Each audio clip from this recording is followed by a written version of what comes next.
Flash News, 6.8 na lindol yumanig sa Mindanao. Again, 6.8 na earthquake, quakes Mindanao.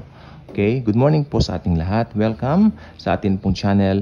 At when you hear the words na prepare to meet Jesus, ano yung nasa isip po ninyo?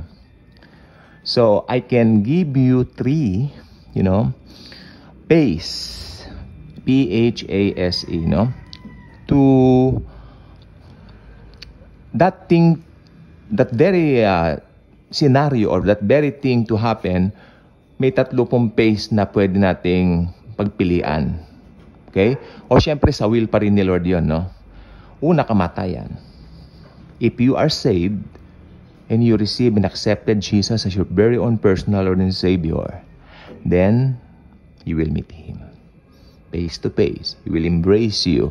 He will show you His wounds, sa kanyang kamay, tagiliran. Baka ipahawak pa nga niya yung tagiliran niya, Because of my great love. Yan, di ba? Okay, yon. So, kamatayan, physical, okay? Pangalawa, rapture. Ito po ang hinihintay po nating mga mananampalataya. Rapture. Hindi po ba? So, ito po yung sa believers po. Mga believers po yan. Makikita natin siya face to face pag hindi na po tayo inabutan ng kamatayan. Mamimit natin siya face to face. At ang pinakamasaklap, yung pangatlo. Makinig pong mabuti, importante ito. The white throne judgment. Ito po yung sa mga unbelievers. Again, una kamatayan, para po sa lahat ng kamatayan. Tama po. Rapture para po sa believers, yun ang second phase. At yung pangatlo, ito po yung third phase, nakakapangilabot para sa mga unbelievers, the white throne judgment. You know what? Kahit unbelievers, haharap kay Jesus Christ. Walang makakatakas kay Jesus. I-reject mo man si Jesus ngayon, tanggihan mo man siya ngayon, kaya mga taong tumatanggi kay Jesus ngayon, yang sila Caiphas na nag-reject sa kanya dati, Caiphas, sino pa? Si Anas, at saka yung mga Hudyo na nagpadakip sa kanya noon, haharap sila kay Jesus one day sa white throne judgment. Because Jesus is the God Almighty, God of gods, the Lord of the Milky Way, the galaxy. Ano pa pang gusto mong sabihin? Nalalaki pa diyan. I-apply mo na. Again, una, physical death. Second, rapture for believers. And third, ano po ito? Ito po yung the white throne judgment. Pinaka nakakakilabot yung sa white throne judgment. Tandaan po natin, meron pong temporary na place ngayon para sa mga unbelievers na namamatay. Meron po silang naka-detain sila sa isang temporary place na kung tawagin ay Hades. Mga unbelievers po yun, ha?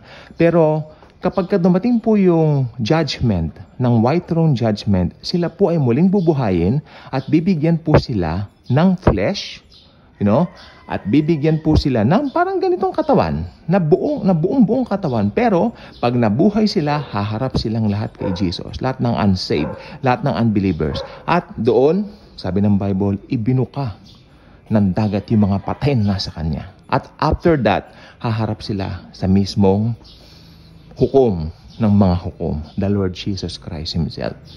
Nanlilisik ang mga mata, dama mo yung puot, yung galit, di ba? Kasi sa ganyang paraan siya makikita, I believe, ng mga unbelievers. Then, sila po ay from Hades, sila po itatapon na po sa Gehenna. Ito po yung dagat-dagatang apoy. Literal ba? Yes, literal. Susunugin sila roon forever and ever, walang katapusan. Walang katapusan. Malupit ba? Hindi po. Sapagkat yan ang katarungan ng Diyos. Dahil sa ginawa ni Jesus sa cross, lahat pwedeng umaksep. Lahat pwedeng tumanggap. Pero tinanggihan po nila ang libreng alok ng Diyos na regalo. Ang pinakalibreng regalo na pwede mong kunin, tinanggihan mo.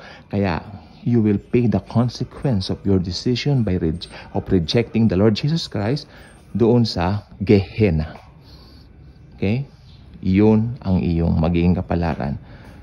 Sa ganyan paraan mo na meet si Jesus kung siya ay tinanggihan mo. Pero if you're a believer, mamatay ka man o marapture ka man, we will see Jesus face to face. With all His loving face, His loving grace, loving arms, embracing us, with all His beauty, His splendor, makikita po natin siya. Makakausap natin siya na parang barkada natin, ganon, parang, hey, di ba? Ganon po, sa ganyang paraan natin siya makikita. Yun yung totoong siya, ipapakita niya. Pero sa mga unbelievers, ipapakita niya yung ibang side niya. Ganyan po ang Diyos. Jesus is God. Tandaan po natin yan. He is the God of the universe, the God of gods. Kaya kung hindi ka pa nakasubscribe sa channel na ito, I invite you to do so. Click the notification bell, share this video, share Jesus and His grace. Thank you. And as always and forever, Jesus truly loves us all.